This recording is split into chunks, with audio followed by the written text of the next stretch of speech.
Emmanuel Todd, après la démocratie, qui est paru en folio Gallimard en octobre 2010, mais qui était sorti en 2007, ben on est dedans, hein. On est après la démocratie. Oui, mais depuis, on a quand même un peu avancé, je crois. Je trouve que la discussion était très intéressante quand Tsvetan Todorov parlait de l'abandon par les individus isolés du politique. Je ne pouvais qu'acquiescer. Lorsque François Morin décrivait le poids relatif du système bancaire et des dettes publiques, c'était très intéressant. Mais je pense qu'on est au bord de la découverte d'une dernière illusion. C'est-à-dire que on n'a pas assez, je trouve, dans la discussion, on n'a peut-être pas assez distingué la notion de démocratie, de contrôle citoyen, de la notion d'État. Et on continue à parler des marchés, de l'instantanéité des marchés. Vous êtes un peu dans le trip, si on peut dire, comme si il y avait d'un côté les marchés, puis de l'autre le politique. Mais c'est plus vrai, ça. Il faut voir, on est dans autre chose maintenant. L'économiste américain James Galbraith, qui est le fils du grand Galbraith, si on peut dire, mais qui est assez grand lui-même finalement, a écrit un bouquin qui a été traduit au Seuil très bien, qui s'appelle L'État prédateur, dans lequel il montre qu'aux États-Unis, plus personne ne croit au marché, c'est une fiction, tout le monde se marre. Et la réalité fondamentale du système, c'est le contrôle de l'État par l'oligarchie. C'est-à-dire qu'en fait, on est passé effectivement le bon concept, c'est de dire qu'on est passé d'un État démocratique, qui était l'État social d'après-guerre, à un État contrôlé par l'oligarchie. Ça veut dire que l'économie s'est emparée de la politique?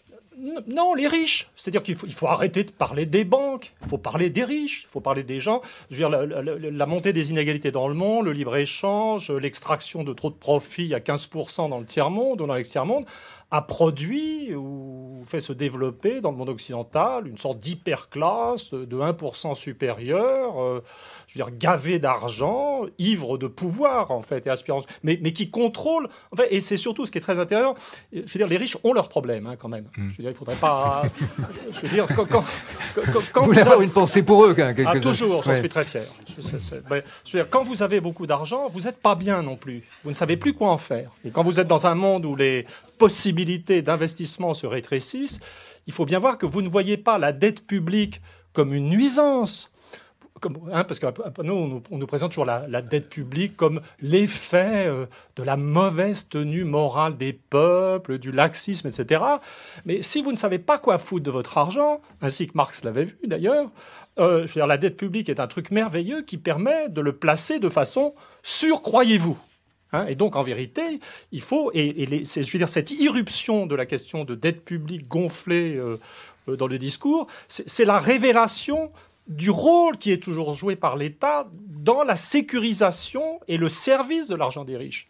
Donc la dernière illusion, le combat, et je pense que c'est ce qui va sortir dans l'année qui vient en France, ça a commencé à sortir quand on parlait de renflouer le système bancaire, c'est il faut vraiment que les gens, vous parlez d'hypocrisie, je suis sur ce concept d'hypocrisie, il faut arrêter de percevoir la dette publique comme notre culpabilité, il faut la voir comme, je veux dire, de l'argent qui est servi aux riches. Le concept important, c'est pas, je dirais, la dette publique, c'est le service de la dette. Donc, par exemple, actuellement, Fillon, qui fait partie d'un gouvernement qui est une sorte de commis direct de l'oligarchie financière. Fillon nous dit que le budget est super rigoureux. Super rigoureux, c'est vite dit. Je veux dire, si le service de la dette, je veux dire, représente le premier ou le deuxième poste du budget selon la façon de calculer, on dirait que c'est un budget incroyablement laxiste. Les Français doivent être conscients de fait quand ils vont payer leurs impôts, à cause de ce service de la dette, qui doit être au-delà de 250 milliards, ils vont payer leurs impôts directement à l'hyperclasse. Ça va être ça le débat. Mais ce qu'il faut bien voir, c'est que l'État est au cœur du problème. Je pense qu'on est à un tournant historique. C'est pour ça que je rigolais tout à l'heure quand j'ai posé la question marxiste. De Marx, parce qu'en fait, tout ça, c'est des questions qui sont abordées. Je recommande la lecture du 18 Brumaire de Louis-Napoléon Bonaparte. La question qui est posée, qui va être posée, ça va être d'une lutte autour de la nature de l'État. Force démocratique contre force de l'oligarchie. Je pense, à vrai dire, que ça va être le thème des prochaines présidentielles françaises. Alors parlons de nous, Emmanuel Todd, nous, les citoyens, car nous sommes plutôt finalement, malgré les mensonges et malgré les hypocrisies, pas si mal informés que ça, et assez lucides sur l'état des choses. À quoi assiste-t-on, notamment avec la crise? À ce directoire franco-allemand qui prétend apporter les réponses à la crise et piloter au fond une stratégie politique européenne. personne n'est dupe. Tout le monde sait parfaitement qu'on ne pourra pas résoudre la crise comme ça, car elle est insoluble de ce point de vue. Les dettes sont insupportables et insoutenables. Donc, que peuvent dire aujourd'hui les citoyens pour que encore une fois, cet enjeu démocratique persiste ? Que nous le défendions tous ensemble. Les citoyens, ils peuvent voter pour les forces de gauche en espérant que les forces de gauche vont revenir à leur vocation traditionnelle de représentation des forces du peuple. Elles ont du chemin à faire parce qu'elles se sont, certaines d'entre elles, quand même pas mal éloignées. J'étais très frappé par la façon dont tournait Dieu sait si le Parti socialiste s'est éloigné sous Mitterrand de la définition que je viens de donner de la gauche. Je pensais à 83 en vous écoutant. Voilà, c'est ça. Mais justement, est-ce qu'on est retour des États-Unis de François Mitterrand. Ça sert à rien d'être pessimiste. Est-ce qu'on pourrait pas se dire, est-ce qu'on n'est pas à la veille d'une inversion de 83 ? Tout le monde parle de 83, mais peut-être c'est justement parce qu'on est à la fin de cette période. Et ce qui sortait terriblement dans la primaire socialiste, c'était la question de la reprise du contrôle des banques. La reprise du contrôle des banques, en fait, c'est la démocratie, reprenant le contrôle de l'État, en fait. Vous voyez ? Et on a senti que le PS était quand même était tout à fait capable. C'est pas certain. Je dis, c'est la question qui va être posée. Mais il n'y a pas de raison d'être a priori pessimiste. D'autant plus que l'une des caractéristiques de l'époque, c'est vrai que les citoyens ne comprennent pas bien, mais ça serait une erreur de penser que les oligarchies comprennent. C'est-à-dire les gens qui nous gouvernent. Il est parfaitement clair que le gouvernement français est totalement à la masse. Je ne suis pas du tout sûr que le ministre de l'économie, qui d'après ce qu'on m'a dit ne parle pas anglais, comprenne ce qu'il fait. Ils ont construit une machine. L'euro, c'est la magie de l'euro. Je regrette juste par moment qu'on n'ait pas l'image, parce qu'il y a quelques visages dans ce studio, y compris ceux de nos invités. Mais c'est ça. François Morin. Je m'excuse parce que je suis un peu. C'est très angoissant. Si je me pense en tant que citoyen, je suis plutôt angoissé par la situation, quoique prêt à aller au combat. Mais en tant qu'historien, je dois dire qu'on vit une période extraordinairement jubilatoire. Parce que ces gens qui ont fabriqué l'euro, ça devait être la monnaie des riches, le truc qui permet de trimballer son fric d'un côté à l'autre de l'Europe de façon commode. Et le fait de voir cette machine s'auto-détraquant, ne fonctionnant pas, parce que en fait les nations existent toujours, parce que les peuples sont là avec leurs mœurs, et courir de droite et de gauche en épongeant, etc. Vous parlez du duopole ou du je sais pas, franco-allemand. Oui, j'ai dit directoire. Directoire, c'est assez sympa pour Sarkozy, hein, parce que si on parle de directoire, il faut parler de directoire allemand. Et puis, moi, Sarkozy, je ne le vois plus du tout comme un... Si on a cette représentation de l'État contrôlé par les oligarchies, vous obtenez une vision des choses complètement différente. Sarkozy n'est plus le président de la République française, c'est une sorte d'intermédiaire entre l'oligarchie française et l'oligarchie allemande, puisque les oligarchies restent nationales. Les questions de pouvoir se posent toujours. Vous voyez ? Donc, il y a quelque chose, je dirais que c'est vrai qu'il faut que les citoyens se ressaisissent de la démocratie. C'est vrai que c'est mieux s'ils le faisaient à travers le politique. Et comme disait Tsvetan Todorov tout à l'heure, il ne suffit pas d'être indigné. Il faut agir dans le cadre des nations, des États, si j'ai bien compris, et probablement des appareils politiques qui existent. Mais au final, même si personne ne se mobilise actuellement, le système va se détraquer. Cela dit, il y a une menace de fascisme quand même. Alors, et pas une petite. Tsvetan Todorov, ça m'a frappé ce que vous disiez tout à l'heure à propos du titre de votre essai à paraître chez Robert Laffont en janvier, la démocratie contre elle-même. Vous dites attaquer de l'intérieur, attaquer par des choses encore peu visibles, et je vous ai dit rétrovirale, un peu comme le sida peut attaquer justement une cellule de l'intérieur, en attaquant son propre système immunitaire.